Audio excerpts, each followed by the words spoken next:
رسول اکرم صلی اللہ علیہ وسلم نے فرمایا، اچھا یہ بتائیے دنیا میں کتنی کو بلائیں اور کتنے کو غم ہیں؟ کوئی بیماری اور کوئی بلا دنیا میں نہیں آئی جس کا اللہ نے علاج نہیں بتایا۔ ہاں کچھ سمجھ لیتے ہیں، ڈائیگنوز کر لیتے ہیں، علاج ہو جاتا ہے، کچھ نہیں سمجھتے۔ لا الہ الا اللہ میری زبان نے بولا، آپ کی زبان نے بولا، کیا اس کا فائدہ صرف آخرت میں ہوگا؟ تدفع عن قائلها 99 بلاء ادناها الہم۔ آپ ایک چھوٹا سا کلمہ بولتے ہیں، قیامت میں تو فیصلہ ہوگا کہ توحید والا اس کو جنت لے جاؤ، لیکن دنیا کا فیصلہ کیا ہے؟ 99 بلائیں اللہ دور کر دیتے ہیں، سب سے گھٹیا بلا غم ہے جو اللہ دور کر دے۔ اس کا مطلب یہ نکلا کہ 98 بلائیں تو غم سے بھی بڑی دور ہو جاتی۔ عبادت کا فائدہ صرف آخرت میں نہیں ہے، وہ دنیا کو خوبصورت بناتی ہے۔ یہ میں اور آپ کیوں بھول گئے؟ جس کا حکم اللہ نے دیا اور اس کے رسول نے دیا، اس کا فائدہ ہی نہ ہو، یہ کیسے ہو سکتا ہے؟ وہ میرا مالک ہے، میں اور آپ اپنے بارے میں نہیں جانتے کہ ہمارے فائدے کی بات کیا ہے، جتنی میرا رب جانتا ہے، کیونکہ اس نے پیدا کیا۔ نتیجے میں اسے قتل کیا گیا، بقیہ لوگ آئندہ قتل کے لیے ہمت نہیں کرے۔ جب 1 سے 10 قتل ہو جائے اور اندھے قتل ہوں اور 3 نسلیں گزر جائیں اور فیصلہ نہ ہو، بندے دنیا سے چلے جائیں، بعد میں فیصلہ ہو کہ اس کو پھانسی دی جائے گی اور پھر کبھی فیصلہ ہو کہ یہ بری ہے، تو وہاں کیسے انصاف قائم ہوگا؟ رسول اللہ صلی اللہ علیہ وآلہ وسلم نے، آپ صلی اللہ علیہ وآلہ وسلم کے زمانے میں جب ایک یہودی نے ایک لونڈی کے سر کو 2 پتھروں کے درمیان کچل کے مار دیا، صحیح بخاری کی روایت 2413، جب اس سے آخری وقت میں گواہی لی گئی، اس یہودی کو لا کے اسی طرح اس کے سر کو 2 پتھروں کے درمیان کچلا گیا۔ بلکہ عمر بن خطاب رضی اللہ تعالی عنہ نے، موطا امام مالک کی روایت ہے 3246، جب ان کو پتا چلا کہ 5 یا 7 لوگوں نے ایک آدمی کو قتل کیا ہے، تو سیدنا عمر نے سب کو قتل کیا، بلکہ فرمایا اگر صنعاء کے تمام لوگ بھی اس قتل پر متفق ہوتے تو میں صنعاء کے سارے لوگوں کو قصاص میں قتل کر دیتا۔ آج مسلمانوں کو یہ سمجھ نہیں آتی۔ رسول اللہ صلی اللہ علیہ وسلم نے ایک مومن کی عزت کی بات کرتے ہوئے فرمایا، لو ان اہل السماوات والارضین اشترکوا فی دم مؤمن لأکبهم اللہ فی النار۔ اگر 7 آسمانوں کے نورانی فرشتے، 7 زمینوں کی مخلوقات، 14 کے 14 طبق ایک مومن کے قتل میں شریک ہو جائیں تو قیامت کے دن 14 کے 14 طبق اللہ جلال جہنم میں ڈال دے۔ اس لیے تو اللہ کے رسول نے بیت اللہ کا طواف کرتے ہوئے فرمایا تھا، ما اطیبک وما اطیب ریحک، بیت اللہ تیری فضائیں کتنی اچھی ہیں، تیری ہوائیں کیا ہی معطر ہیں، لحرمت المؤمن اعظم عند اللہ حرمت منک، بیت اللہ تیری ایک حرمت ہے، تجھ سے زیادہ مومن کی حرمت ہے۔ ان اللہ حرم منک واحدہ، اللہ نے تیری ایک حرمت بیان کی ہے، وحرم من المؤمن ثلاثا، اور مومن کی 3 حرمتیں ہیں، حرم دمہ ومالہ وعرضہ، مومن کو قتل کرنا بھی حرام، اس کی عزت کو پامال کرنا بھی حرام، اس کے مال کو لوٹنا بھی حرام۔ مومن کی 3 حرمتیں ہیں۔ مقاصد شریعت میں تیسرا مقصد، جس طرح انسان کے ایمان اور جان کی حفاظت ہے، اسی طرح اس کی عزت اور نسب کی حفاظت بھی ضروری ہے۔ اس لیے اگر کوئی شخص اس کے نسب کو خراب کرنا چاہتا ہے، کوئی بدکاری کا مرتکب ہوتا ہے، شادی شدہ تو رجم ہوتا ہے، اگر شادی شدہ نہیں تو 100 کوڑے لگا کے اسے جلا وطن کیا جاتا ہے، اور اگر کوئی انگلی ہی اٹھاتا ہے کسی کی عزت پہ اور 4 گواہ نہیں ہیں تو اس کو 80 کوڑے لگائے جائیں گے۔ والذین یرمون المحصنات ثم لم یأتوا بأربعة شہداء فاجلدوهم 80 جلدہ، 80 کوڑے لگاؤ جو کسی پہ بہتان لگاتا ہے، ولا تقبلوا لهم شہادة ابدا، اگر وہ توبہ نہیں کرتا تو آئندہ سے اس کی گواہی کنسیڈر نہیں ہوگی. اولئک هم الفاسقون، اور یہ فاسق کنسیڈر کیا جائے گا. اللہ جلال نے عزت کی حفاظت کے لیے، حسب و نسب کی حفاظت کے لیے بھی اس لیے قوانین جاری کیے. اس لیے آپ صلی اللہ علیہ وسلم نے فرمایا من وجدتموه يعمل عمل قوم لوط فاقتلوا الفاعل والمفعول به. اگر تم لوط علیہ السلام کی قوم کے اعمال کرتے کسی کو دیکھو تو دونوں کو قتل کر دو. جامع ترمذی کی روایت ہے. بلکہ فرمایا من قذف مملوکه وهو بريء منه، کوئی شخص اپنے غلام پر بھی تہمت لگاتا ہے اور غلام اس کا بری ہے، جلد له یوم القیامت حدا. سنن نبی داؤد کی روایت ہے قیامت کو اس بندے پر بھی مالک پہ حد جاری کی جائے گی. مت سمجھے کہ غلام ہے جو مرضی کہہ دو.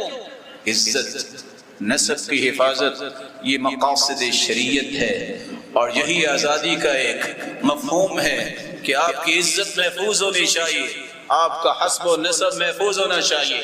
مغرب کہتا ہے نہیں، مغرب اپنے آباء و اجداد کے دین پہ ہے. کوئی 1 سے 10 دوست بنائے انہیں کوئی پریشانی نہیں.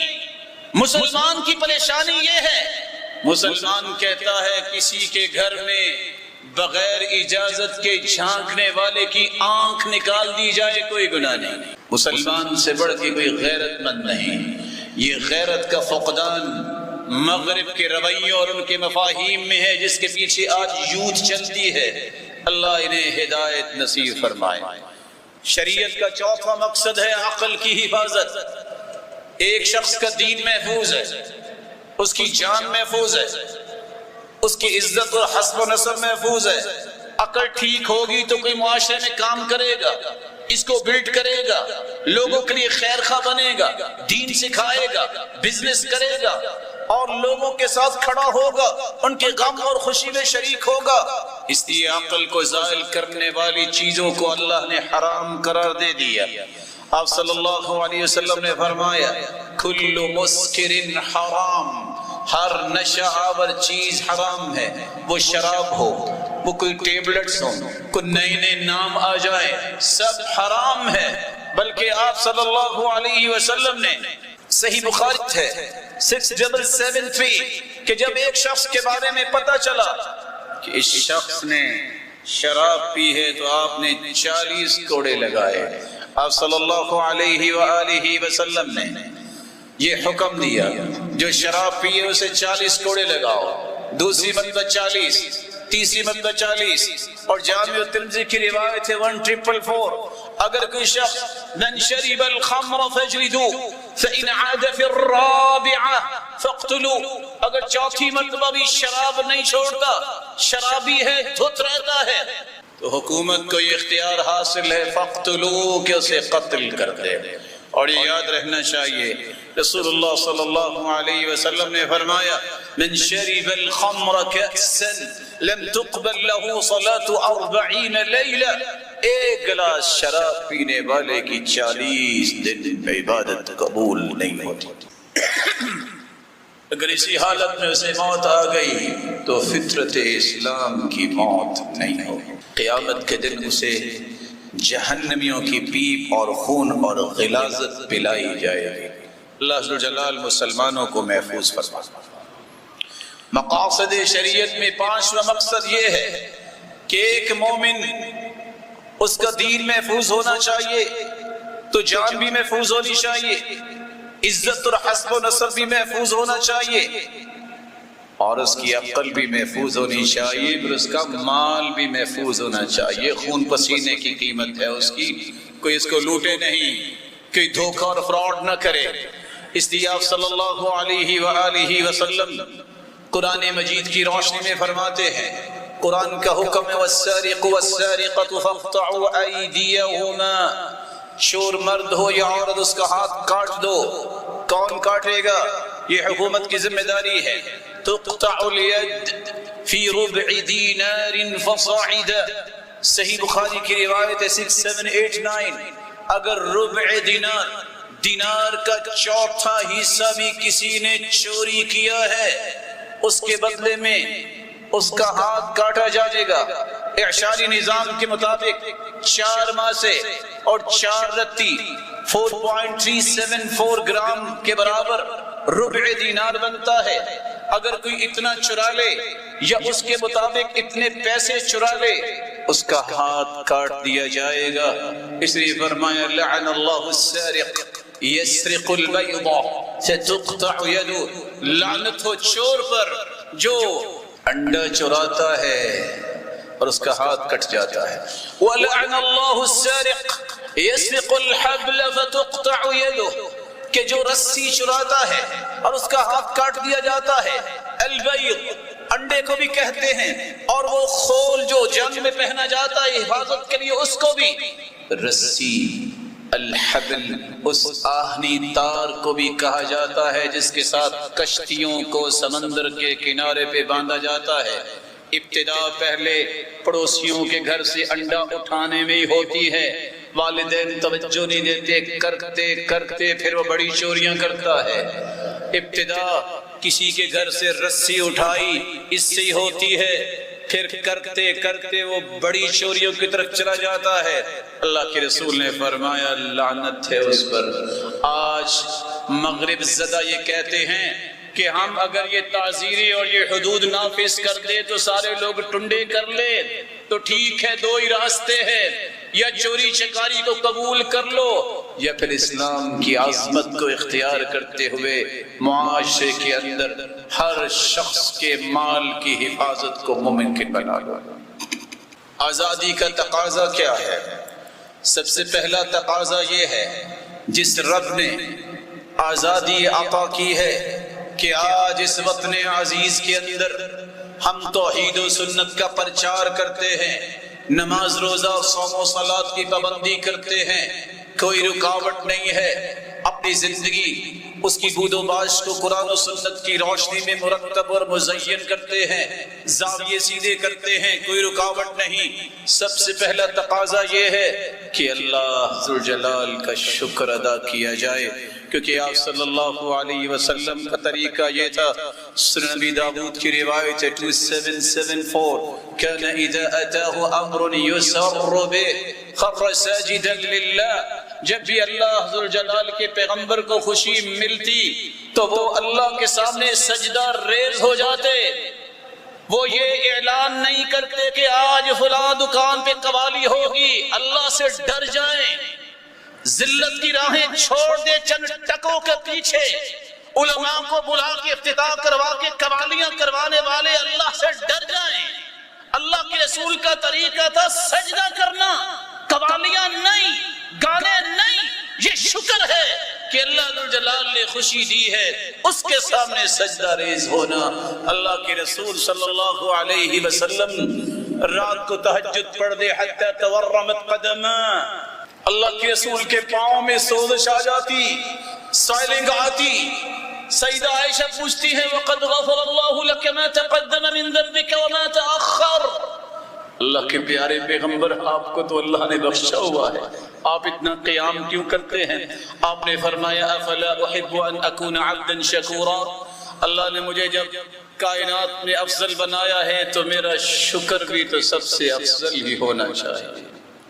رسول اللہ صلی اللہ علیہ وسلم پر قرآن نازل ہوتا ہے، یہ 2 آیتیں کاش کوئی سمجھ لے، چند ٹکوں پہ بکنے والا سمجھ لے۔ لَإِن شَكَرْتُمْ لَأَزِيدَنَّكُمْ، شکر کرو گے اور ملے گا، وَلَإِن كَفَرْتُمْ إِنَّ عَذَابِي لَشَدِيدٌ، اگر ناشکری کرو گے تو پھر اللہ کا عذاب بڑا سخت ہے۔ اور دوسری جگہ فرمایا مَا يَفْعَلُ اللَّهُ بِعَذَابِكُمْ إِن شَكَرْتُمْ وَآمَنْتُمْ، اگر تم ایمان لے آؤ اور شکر گزاری کرو تو اللہ نے تمہیں عذاب دے کے کیا لینا ہے، تم شکر کرو تو عذاب سے بچ سکتے ہو۔ عبداللہ ابن عمر بن عاص فرماتے ہیں کسی نے جنت میں گھر بنانا ہے تو 4 کام کر لے۔ من کان عصمت امرہ لا الہ الا اللہ، کلمہ لا الہ الا اللہ کا ورد بھی کرے اور توحید پہ آنچ نہ آنے دے۔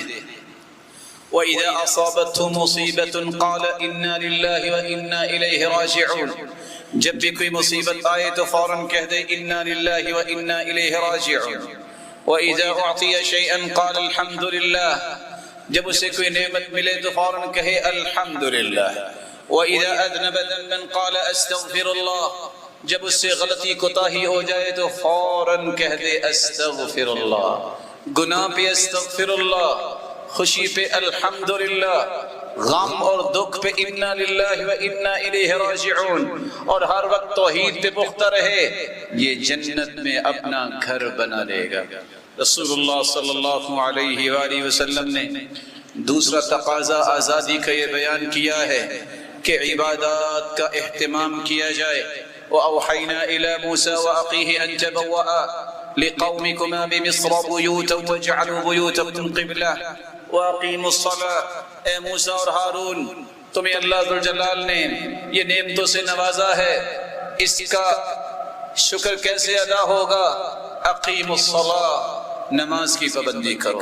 وبشر المؤمنین، عبادت میں لگے رہو گے، خوشخبری بھی سنا دو، اللہ اور بشارتیں دے گا۔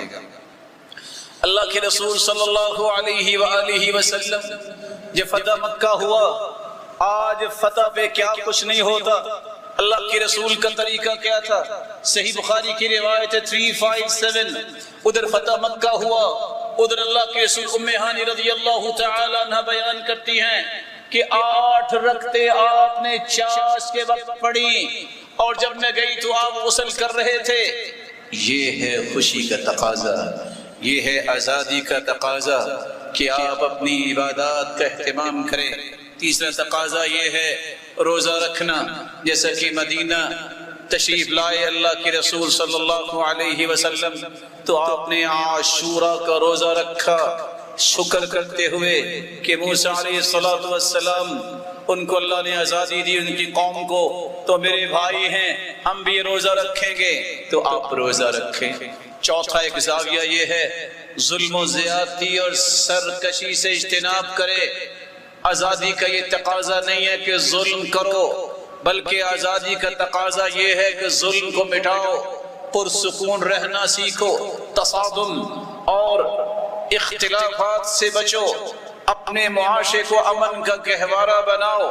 اس لیے قرآن کہتے ہیں قُولُوا مِن طَيِّبَاتِ مَا رَزَقْنَاكُمْ وَلَا تَطْغَوْا فِيهِ، جو اللہ نے دیا ہے امن سے بیٹھو اور کھاؤ اور اللہ کی عبادت کرو۔ وَلَا تَطْغَوْا فِيهِ، اس میں طغیانی کا شکار نہ ہو جاؤ۔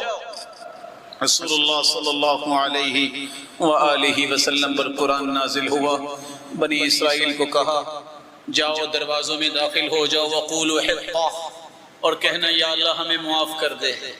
بگڑی ہوئی قوم کے اندازے دیکھیے، دروازوں میں داخل ہوئے تو کہتے ہیں حنطہ، ہمیں تو گندم چاہیے۔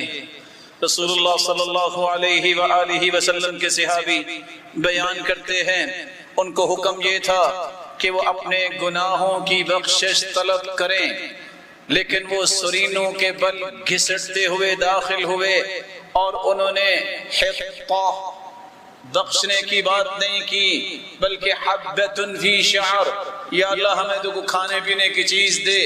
اللہ جلال نے اسی لیے ان کو ایسے عذاب مبتلا کیا، یتیہون فی الارض، زمین میں 40 سال دھکے کھاتے رہے، سمجھ نہیں آتی تھی کرنا کیا ہے۔ ساتواں تقاضا یہ ہے کہ انسان کو اللہ ذوالجلال کی نعمتوں کی حفاظت کرنی چاہیے۔ رسول اللہ صلی اللہ علیہ وآلہ وسلم نے امت کو سمجھایا نعمتوں کی حفاظت اس وقت تک ممکن نہیں جب تک نعمت کی نسبت اللہ کی طرف نہ کی جائے، اسی کے شکر ادا نہ کیا جائے، اور دعا کرنی چاہیے کہ اللہم انی اعوذ بک من زوال نعمتک وتحول عافیتک وفجاءت نقمتک وجمیع سخطک۔ یا اللہ جو تو نے نعمت دے رکھی ہے اس کو زائل نہ کرنا، اے اللہ جو صحت عطا کی ہے اس کو بیماری کی طرف نہ لے جانا، اے اللہ اچانک سے کوئی آزمائش نہ آئے، اے اللہ ہر قسم کی ناراضگی سے مجھے محفوظ رکھنا۔ لیکن آج کا مسلمان ان 7 تقاضوں کو چھوڑ کر 7 قسم کے کاموں میں لگ چکا، جس کے لیے میں پیغام چھوڑنا چاہتا ہوں۔ راہ گزرنے والوں کو پریشان کرنا، یہ آزادی کا تقاضا نہیں ہے، بلکہ حدیث میں آتا ہے، سلسلہ صحیحہ کی روایت ہے 2294، من نازل المسلمین فی طرقہم وجبت علیہم لعنتہم، جو مسلمانوں کے راستوں میں پریشانی کا باعث بنتا ہے مسلمانوں کی، ان پر تو ان کی لعنت واجب ہے۔ جہاد سے واپس آ رہے تھے، صحابہ نے پڑاؤ ڈالا، فرمایا تم جہاد کر کے آئے ہو، رستہ روکے بیٹھے ہو، جس نے رستہ روکا اس کا جہاد بھی نہیں ہے۔ راستوں میں مسلمانوں کو تکلیف دینے سے بچنا چاہیے۔ رسول اللہ صلی اللہ علیہ وآلہ وسلم